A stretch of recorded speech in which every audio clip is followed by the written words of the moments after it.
$5,000 off. Now at 9, more than 100 people dove into the icy waters for a good cause during the law enforcement torch run polar plunge. Plus, Empire Market celebrated Paris Week just in time for Valentine's Day. In Missouri, lawmakers hear from residents this week at a rally at the state capitol as they push for lower taxes. The 4 states' most watched news starts now. This is KOAM News. I'm Blake Gully. Today, more than 100 people participated in the law enforcement torch run polar plunge for the Special Olympics Kansas. The torch run polar plunge is a 20-year tradition and held again at the Crimson A Villa Apartments. Teams from all over raise funds in advance, promising to those donating that they will take the polar plunge into the 46-degree weather. The program has grown immensely over the years. This is an awesome event, knowing that when we started this event we raised $200 and now we're up over $30,000, and seeing that the first time we plunged we had like 15 people, now we have over 100 plungers, we have numerous teams, businesses, sponsors. It's pretty awesome. The money raised stays local in Southeast Kansas to fund Special Olympics events and also send athletes to the state Summer Games event in June at Wichita. The Empire Market brought a little romance to downtown Joplin today. The market hosted its annual Paris Week celebration just in time for Valentine's Day, transforming the space into the city of love. Vendors offered everything from freshly baked macaroons and baguettes to sweet and savory crepes, coffee, cocktails, and even a Paris-themed photo booth. More than 50 vendors filled the market, and organizers say it was packed throughout the whole day. All of these great things that we have here today are being made and created by local people. It's all local products, it's all local goods, and we hope that if maybe people haven't been before, that they'll come back on a regular basis and continue to help support the market. This marks the 8th year for the Empire Market has hosted the event, bringing a taste of Paris to Joplin without ever leaving the town. Meteorologist Donald is here with the first look at weather. Well, it's been a wet and rainy and stormy couple of days here, about the last 24 hours or so. However, temperatures are still feeling all right. For today, we got to a high of 59 degrees.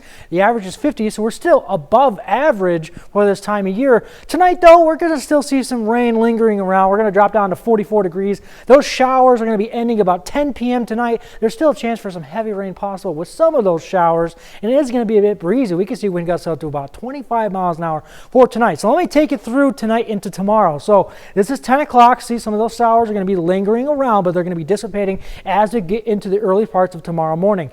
By the time we get to tomorrow morning, we're going to see mostly cloudy skies, temperatures in about the mid to upper 40s across the region. As we get into Sunday afternoon, though, we're going to see sun start to come out. Temperatures are going to be in the low 60s, but we're going to have 70s return by Monday, and I'll have those details coming up. Donald, Valentine's Day got a little sweeter in Pittsburgh as shoppers had the opportunity for the Shops of Flowers hosted its very first pop-up event featuring 5 local vendors, including 4 former brides who worked with the shop on their own weddings. Shoppers enjoyed baked treats, plus soups and dips were available for pre-order. Honestly, it's been the most amazing opportunity, especially starting out. The Little Shop reached out to me for this event, and I couldn't have been more ecstatic to have an opportunity to step out and show off my business for the first time, especially in such a reputable local business like the Little Shop. Organizers say the goal was more than just shopping. It was about supporting local small businesses and connecting with the community.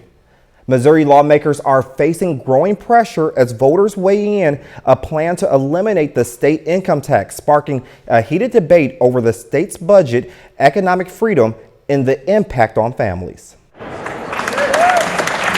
Organizers say their rally at the state capitol is the best way to communicate with Missouri lawmakers. They say lawmakers need to hear their message directly from the people they represent.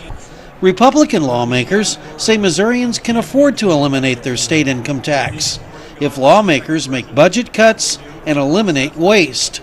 Democrats say Missourians can't afford to phase out state income taxes. This is not just a conversation we're having here in the Capitol. This is a conversation for all Missourians, because this will have to appear on their ballot to change their constitution. Missourians will be sold this opportunity to lower their costs, to keep more money in their pockets by eliminating their income tax, and then they will eventually be held hostage by the fact that they have voted to eliminate their income tax and blow an enormous hole in our budget. Rally organizers say their message is not only about eliminating taxes. They say their event stands up for lower taxes, economic freedom, and a stronger future for Missouri. We want relief for working families in Missouri, and that we deserve to keep more of our hard-earned money. We are really hoping that it shows support for this so that the legislature feels like they can move forward and they have the support of the people. The urgent search for 84-year-old Nancy Guthrie stretches into the third week in Tucson, Arizona, as investigators reveal new DNA evidence. And later, from a manatee trapped in a storm drain to a plane landing on a busy road. We have more in tonight's Take a Look at This Week. Investigators say they found DNA at Nancy Guthrie's property that does not belong to her or those close to her. It's the latest clue in the missing person case that is now on day 14. Jen Sullivan has the details. The desperate search for Nancy Guthrie stretching toward a third week. Authorities in Tucson, Arizona working around the clock to find the missing 84-year-old. We're doing everything we can humanly possible. We want to find Nancy. The latest clue in the case, DNA evidence found at Guthrie's property. Friday night, more than a dozen law enforcement vehicles, including SWAT and forensics, were seen at a residence 2 miles from her home for several hours. Authorities were also seen towing a Range Rover from the parking lot of a restaurant, but no word yet if that's connected to the case. And investigators have also found several gloves, but so far, no suspects. If we knew who it was, we'd be on it. Guthrie is the mother of Today Show host Savannah Guthrie. She was reported missing February 1st. She was last seen the night before in her home in the rugged Catalina foothills. The homes are not right next to each other. They're really spread out. A disappearance, a kidnapping in one home, the next house would not even know about it. Based on this recently released doorbell camera video at Nancy Guthrie's door, the FBI says the suspect is a man with an average build and about 5'9", 5'10". They say he was wearing an Ozark Trail hiker backpack. Since Guthrie's disappearance, her children have published videos pleading for her safe return. The most recent posted on Savannah Guthrie's Instagram account, old footage of her mother with the message, "We will never give up on her." I'm Jen Sullivan reporting. Donald is next with a complete look at the forecast. And later, from manatees trapped in a storm drain to a plane landed on a busy road. We have more coming up later. Here's your Skywatch weather forecast from the trusted Roper Kia Weather Center. Well, it's been a bit of stormy, about 24 hours or so, but the rain is starting to push out. However, we're going to look at our severe storm risk for the rest of tonight. We still have for our area, mostly in the northeastern counties of Oklahoma and Benton County, Arkansas, just a very low chance for any severe weather as we go through this evening. The main threat for tonight is really just going to be possibly some heavier rain, with some of the rain or some of the showers are going to be lingering around. That's going to be until about midnight tonight, and for tomorrow we're going to dry out. Before today, though, we got the high at 59 degrees. The average is 50 degrees for this time of year, so we're still 9 degrees above average. For tonight, though, you can see it drop down to 44 degrees. Those showers should be ending about 10 p.m., and we're going to still see some heavy rain possible with some of these showers going through. It is going to be a bit breezy. We can see wind gusts about 25 miles an hour for tonight. All right, let me take you through the next couple of days. So this is tonight at 10 p.m. You can see just some showers are going to be lingering around right along the I-44 corridor. But as we get into the overnight, we're going to see temperatures in the upper 40s for most of the area. Going to start off the day tomorrow morning about mostly cloudy. But as we get into Sunday afternoon, that sun starts to come out, temperatures are going to be in the low 60s for the region, so a great start for our Sunday.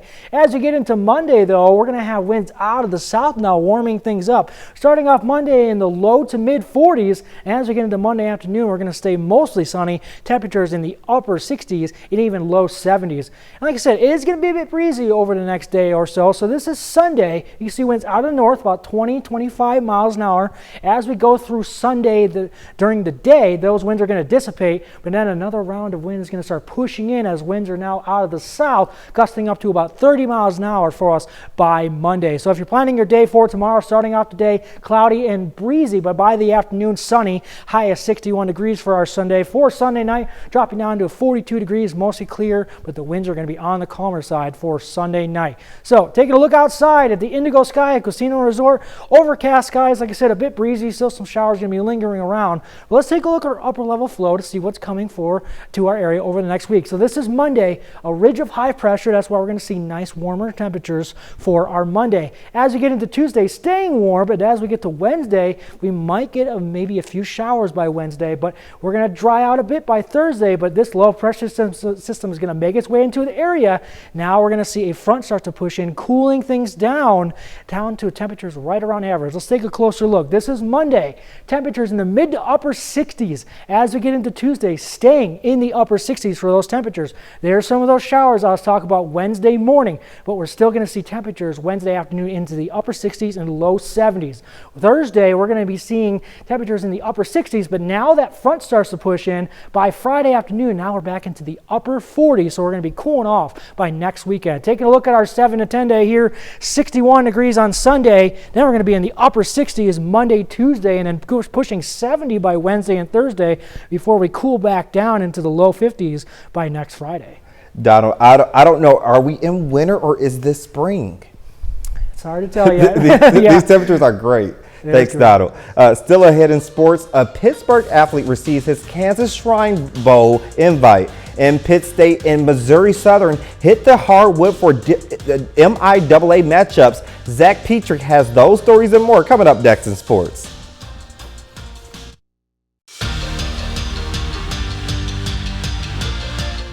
Well, the rain canceled all of our college baseball games today, but don't worry, the Gorillas and Lions take the court for MIAA matchups. At John Lance Arena, the Gorillas take on Northwest Missouri State in a doubleheader. PSU trailed by 12 early in the second half, but here they come. Clara Swearingen down low to Amanda Burns, who scores over the defender, plus the foul. That's and one. She is fired up. Later in the third, Swearingen pokes the ball free, collecting the steal and taking off in transition for the easy layup. Now let's go to the fourth. Bearcats leading by 4 and looking for more, running the pick and roll with Bailey Birmingham finding Maggie Collins open for the bucket underneath. Northwest Missouri State upsets Pitt State 65-59. Gorillas men's squad looking for a bounce-back win and to avoid the sweep of the Bearcats. Early first quarter, Ethan Sage going to work with the crossover and getting to the basket with the underhand scoop finish. What a play from the freshman. He had 12 in the first. But the Bearcats would take control later in the half. Matthew Mays with the steal going coast to coast, putting on the moves for the crafty layup on the other end. Gorillas not backing down. Final seconds of the half. Pittsburgh High School alum Mason English racing against the clock and gets to the rim, scoring with the left hand right before the buzzer. PSU comes away with the 68-67 win. Over in Joplin, the Missouri Southern women kick off the doubleheader against Missouri Western State. Mid-third quarter, Lions trailing by 3. Grace Frazier crosses over, finds the open space for the mid-range. Lions still trailing in the third. Frazier with the laser beam pass to Ashlyn Alloway, who lays it in, and she continued to cut the lead. Frazier continuing to run the offense, but Lindsay Kellerman has other plans, picks off the pass to extend the lead. Griffins hold on 85-75 in Joplin. The men's team looking to avoid the sweep against the Griffins. First quarter, Isaiah Atwater driving, pulls up under the basket and lays it in for the floater, the Lions' first points of the day. Now, Atwater at the top of the key to Braden Williams. Back to Atwater, whose three-point rattles in. Lions continuing to fight. Colin Rufflin driving in transition after a steal, hurls it to Williams, wide open from downtown. Bang! MSSU takes a three-point lead, but the Lions fall to the Griffins in a nail-biter, 66-65. We'll stay indoors, but head to the track as Pitt State hosts another event. The 11th annual Russ Jewett Indoor Gorillas Classic wrapping up today at the Harvey Dean track, starting with field event at Shot Put, where Gorillas Cooper Ashley put the entire field on notice to start the day. This throw flying 14.89 meters. On the track, it's the women's 3,000 meter run, where the Lions of Missouri Southern dominated as the dynamic duo of Haley and Zoe Nelson both finished inside the top 4. And in the triple jump, another gorilla showed out. Jonathan Lockett soared on this leap of 19.91 meters. What a showing from the redshirt sophomore. And now MSSU softball's doubleheader. They continued their season at the D2 Cherokee Nation Festival today. The Lions got the sweep in Oklahoma. They defeated the University of Arkansas at Monticello 12-3 in 5 innings and got it done the afternoon 8-0 victory over the 11th ranked Southern Arkansas Mule Riders. These wins moved Missouri Southern to 13-1 on the season, tied at the top of the conference with the Gorillas. It also marks 7 straight victories in 8 days. So, Zach, you're new to the KOM family. Tell everyone where you're from. Yeah, I am from Long Island, New York, Blake, and a long way from home, like 1,400 miles. Oh, yes. And what's your favorite sports team? Unfortunately, it's the New York Jets. Haven't made me very happy over my lifetime, but, always supporting. Well, I want to welcome you to the KOM family, and we will see lots more of you this season through all of the sports. And that's it for sports. We'll be right back. A manatee was trapped underground and a plane touched down in traffic. Jeremy Roth takes a look back at this week's weirdest and wildest stories in today's Take a Look at This Week. Take a look at the week we had. Rescue crews and wildlife officials worked feverishly to free a manatee discovered stuck in a storm drain in Florida. WESH TV reported the manatee was discovered in the drain by coincidence, and emergency responders from multiple agencies quickly got to work drilling and removing slabs of concrete and were able to lift the trapped mammal out of the drain. Officials confirmed the manatee was alert and not showing signs of cold stress and was later sent to SeaWorld in Orlando for rehabilitation. In Georgia, a small plane made a harrowing emergency landing when engine problems forced the pilot to land the craft on a busy Gainesville roadway. The small plane struck and damaged several vehicles upon landing, but thankfully only minor injuries were reported. The FAA is now sorting out exactly what led to the trafficy touchdown. An Amazon delivery drone also had a rough aerial approach when it crashed near a Texas apartment building, raining down debris before plummeting to the ground. The cause of the crash was unclear, but no injuries were reported. Amazon said the building sustained minimal damage and it apologized for any inconvenience. Finally, compelling satellite images revealed a massive crack forming across frozen Lake Erie. The National Oceanic Atmospheric Administration said the gargantuan 80-mile-long crack could be seen forming from Port Burwell, Canada, to near Cleveland, Ohio. The agency also added Lake Erie is nearly 100% frozen, which itself is a rarity. For Take a Look at This Week, I'm Jeremy Roth. And that's our time for tonight. Thanks for joining us, and we'll see you tomorrow.